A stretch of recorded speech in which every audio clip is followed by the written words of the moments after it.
प्रणाम हरि प्रेमियों। अपनी पिछली वीडियो में हमने भगवान के 10 महाअवतारों की संक्षिप्त व्याख्या की थी और कहा था कि भगवान नारायण के पहले अवतार मत्स्यावतार की कथा हम जल्दी ही लेकर आएंगे।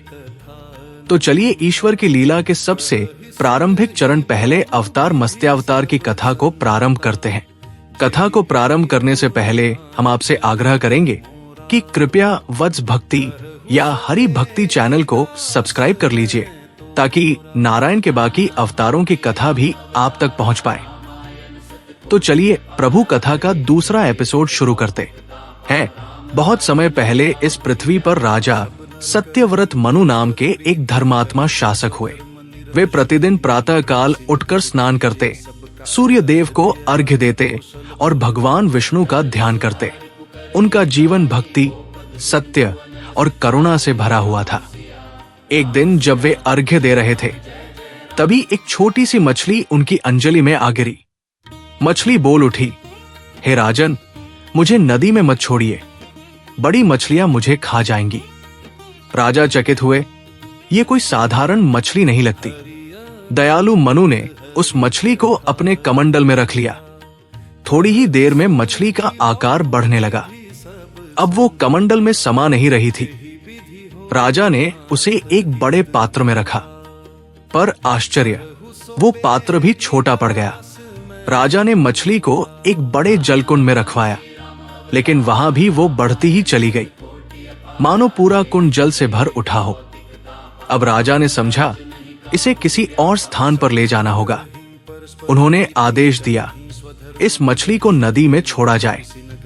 मछली को नदी में डाला गया और वहां भी वो बढ़ती चली गई। देखते ही देखते वो नदी की सीमा पार कर सागर की ओर बह चली। राजा स्वयं उसके पीछे पीछे गए और जब समुद्र के किनारे पहुंचे तो वो मछली इतनी विशाल हो चुकी थी कि मानो पूरा समुद्र उसके शरीर में समा गया हो।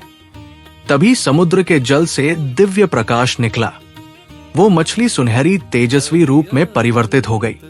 राजा ने देखा, उनके सामने स्वयं भगवान विष्णु मत्स्य रूप में खड़े हैं। उन्होंने कहा, हे राजन, मैं मत्स्य रूप में आया हूं। 7वें दिन पृथ्वी पर प्रलय आने वाली है। भगवान बोले, तुम एक विशाल नाव बनवाओ, उसमें सप्तऋषियों, सभी बीजों, औषधियों और जीव जंतुओं के जोड़े को रखो। जब प्रलय आरंभ हो तब मैं तुम्हारे पास मत्स्य रूप में आऊंगा। तुम वासुकी नाग की रस्सी मेरे सींग पर बांध देना। राजा ने भगवान को प्रणाम किया और तुरंत कार्य प्रारंभ कर दिया। 7वें दिन आकाश में घनघोर बादल छा गए। वर्षा इतनी हुई कि पर्वत तक डूब गए। धरती पर जल ही जल था। यही महाप्रलय था। राजा सत्यव्रत नाव में सप्तऋषियों और जीव जंतुओं के साथ बैठे प्रभु की प्रतीक्षा करने लगे। भी समुद्र की गहराइयों से निकली विशाल स्वर्णिम मछली, जिसके मस्तक पर एक चमकता हुआ सींग था। राजा ने वासुकी नाग की रस्सी बनाकर उस सींग पर बांध दी। भगवान मत्स्य ने नाव को खींचकर प्रलय के जल में आगे बढ़ाया। नाव अपार जल में बहती रही। राजा सत्यव्रत ने भगवान से पूछा, प्रभु, जब सब कुछ जल में विलीन हो गया तो सृष्टि पुनः कैसे बनेगी? भगवान मुस्कुराए, राजन, जब ये जल शांत होगा तब तुम्हारे साथ रखे बीजों, जीवों और ऋषियों से नया जीवन फूटेगा। यही संवाद आगे चलकर मत्स्य पुराण के रूप में प्रसिद्ध हुआ। धीरे धीरे प्रलय का जल घटने लगा। भगवान ने नाव को हिमालय पर्वत की चोटी पर बांधा। वहीं से नई सृष्टि का आरंभ हुआ।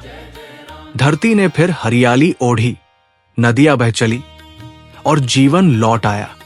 इसी मत्स्य अवतार में भगवान विष्णु ने हयग्रीव दैत्य का वध किया, जिसने वेदों को चुरा लिया था। भगवान ने वेदों को पुनः ब्रह्मा जी को सौंपा और धर्म की पुनः स्थापना की।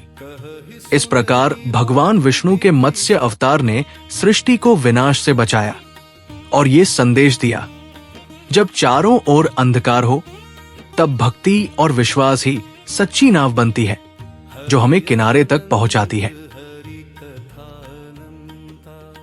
कहि सुन ही बहु विधि सब संत अनंता।